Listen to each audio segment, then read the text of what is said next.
Good day. Before we begin, this is a satirical reenactment of Mr. Trump's own words, presented for your amusement. Let's dive in. Mr. President, on Minneapolis, Governor Tim Walz recently likened the conflict on the ground to Fort Sumter, sort of implied that this is the beginning of a civil war. Do you agree with that characterization? Do you feel like there's a civil war? The governor said, "Does he know what Fort Sumter was, or do you think somebody wrote it out for him?" No, this is. I was elected on law and order.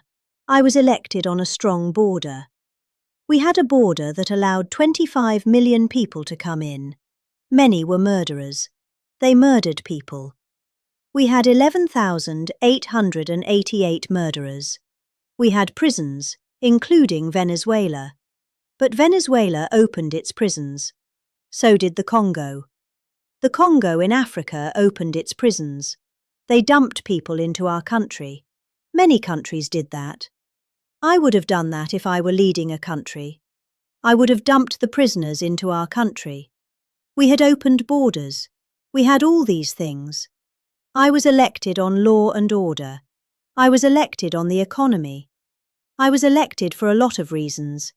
Because when I took over, we inherited a mess. I had prices were too high. Inflation was the highest it was in 48 years. I say ever, but the media always corrects me by saying it's only 48 years. I think 48 years almost sounds worse. But when I was elected to do a job. And one of the big things I was elected to do is law and order. We now have the lowest crime rate in the history of our country. We have the lowest murder rate in the history of our country. We have Washington D.C, which was a dangerous place to walk, is now a totally safe city. You can walk with your husband or your wife. You can walk with your children. Right down the middle of the city, nothing's going to happen. We did a great job. We had the National Guard. We have soldiers. We have people that nobody's going to mess with. And we've taken out. Remember, it's not just that. In Washington, we've removed over 2,000 criminals. And you know, if you look at the numbers, a very small percentage of your population, 2%, 3% of your population, causes 90% of the crime. So when you move a small, it's amazing how that works. But the criminals go over and over and over again. So 2 to 3% of your population can cause over 90% of your crime. So it's not that complex.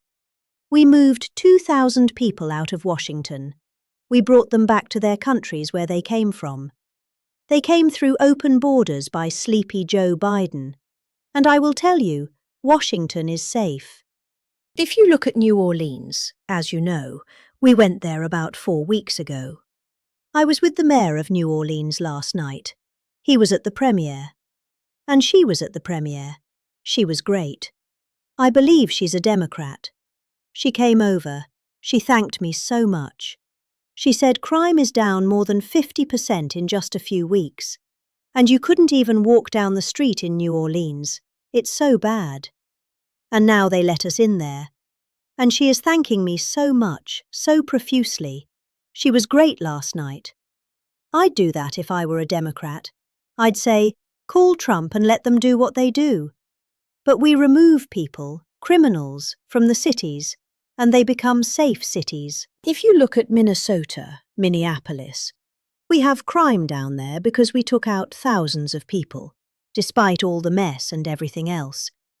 But do these people really want to have rapists? Do they really want to have drug dealers and people from prisons and murderers? Do they really want to have them in the community? You know, it's really insurrectionists and agitators, and they're paid. And you can tell a lot of reasons. Number one, they're professionals, you know, with their mouth. But they're also, you look at the signs are all professionally made. They have signs that are gorgeous. In fact, I want to get the sign because I need a lot of signs for different things. And I want to find out whoever does their signs. They do a beautiful job.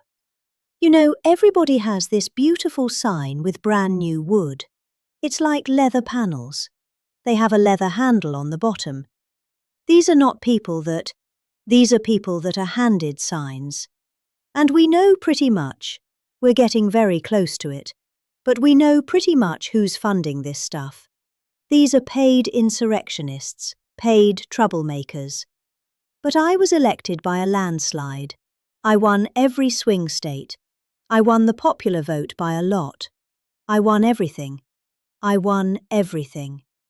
And I was elected by a landslide on law and order and on strong borders. We had a border that was so bad, so open, where 25 million people came in over a period of 4 years. And now nobody comes in. Nobody even tries to come in. And I can only say, I think, we'll say it very plainly, elections have consequences. The people want law and order. And we have a silent majority. You know, we have a silent majority of people. They don't go on riot and everything else, but they like what we're doing. They like having a safe city. I get calls every single day. Every person I see working in the White House, people I don't know, many people work here, and they say, "I'd like to thank you, sir. Why? You've made Washington so great. We walk to work. They walk to work. You people know it very well. You walk to work now. You used to take an Uber or a taxi or something, and you even felt like in danger there. Every person in this building, I mean, virtually every time I see somebody, they thank me, because 1.5 years ago, they lived in hell, and now they can walk to work, and they're totally safe. Nothing's going to happen. And if anything did happen, the person that did it would be living in hell for a long period of time. Thank you very much.